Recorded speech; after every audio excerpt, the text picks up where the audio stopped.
വായനയും എഴുത്തും ജീവവായുവാക്കി സാഹിത്യലോകത്ത് ശ്രദ്ധ നേടുകയാണ് ജ്വല്ലറി ജീവനക്കാരനായ ആൻഡോ കവലക്കാട്ട്. 10ഓളം പുസ്തകങ്ങളുടെ രചയിതാവ് കൂടിയാണ് ഈ തൃശൂർ ഒല്ലൂർ സ്വദേശി.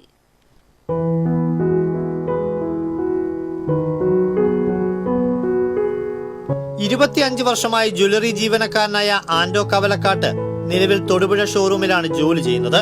പക്ഷേ ജോലി തിരക്കൊന്നും ഇദ്ദേഹത്തിന്റെ സാഹിത്യ രചനകൾക്ക് തടസ്സമാകുന്നില്ല. അതിന് തെളിവാണ് ഇതുവരെയുള്ള രചനകൾ. സ്കൂൾ കാലം മുതലേ എഴുത്തും വായനയും ശീലമാക്കിയ ആൻഡോയുടേതായി ഇതുവരെ 9 പുസ്തകങ്ങളാണ് പ്രസിദ്ധീകരിച്ചത്. ഇദ്ദേഹത്തിന്റെ രചനകൾ വായിച്ച കുഞ്ഞുണ്ണി മാഷ് എഴുത്ത് തുടരണം എന്ന് പറഞ്ഞയച്ച കത്താണ് പ്രചോദനമായത്. കുട്ടിക്കാലം മുതലേ ഞാൻ എഴുതുമായിരുന്നു. ഒരിക്കലേ കുഞ്ഞുണ്ണി മാഷിന് ഞാൻ കഥകൾ അയച്ചു കൊടുത്തു. അദ്ദേഹം എഴുത്ത് തുടരണമെന്ന് പറഞ്ഞൊരു കാർഡ് വീട്ടിലേക്ക് വന്നു. അതാണ് ഈ എഴുത്ത് തുടരാനുള്ള പ്രചോദനമായത്. ഞാൻ എല്ലാ മേഖലകളിലും എഴുതിയിട്ടുണ്ട്. മൈക്രോ സ്റ്റോറീസും തിരക്കഥയും വിജ്ഞാന ഗ്രന്ഥങ്ങളും നോവലൊക്കെ എഴുതിയിട്ടുണ്ട്. ആദ്യമായി എഴുതിയത് ബാലനോവലാണ്. അത് ഇപ്പോൾ ഇംഗ്ലീഷ് പതിപ്പ് അപർണസ്നാഥ് എഴുതി ഇപ്പോൾ പബ്ലിഷ് ചെയ്തിട്ടുണ്ട്.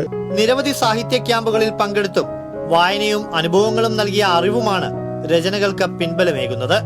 ജ്വല്ലറി അനുഭവങ്ങളുടെ 3 രചനകൾ ഉൾപ്പെടെ കഥ, ചെറുകഥ, നോവൽ, ബാലസാഹിത്യം തുടങ്ങി 999 എന്ന പേരിൽ ഒരു തിരക്കഥ വരെ എത്തി നിൽക്കുന്നു ഇദ്ദേഹത്തിന്റെ എഴുത്തുകൾ. സാഹിത്യത്തിലെ ഒട്ടുമിക്ക മേഖലകളിലും സാന്നിധ്യമറിയിച്ച ആൻഡോ നിരവധി ക്രിസ്തീയ ഭക്തിഗാനങ്ങളും എഴുതിയിട്ടുണ്ട്.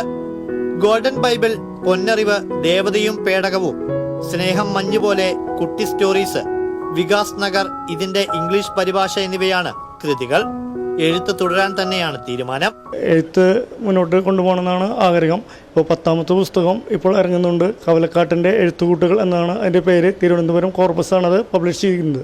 ഭാര്യ ജെസിയും മക്കളായ അലീനയും ഡെലീനയും അടങ്ങുന്ന കുടുംബം മികച്ച പിന്തുണയാണ് ഇദ്ദേഹത്തിന് നൽകുന്നത്. TCV തൃശൂർ.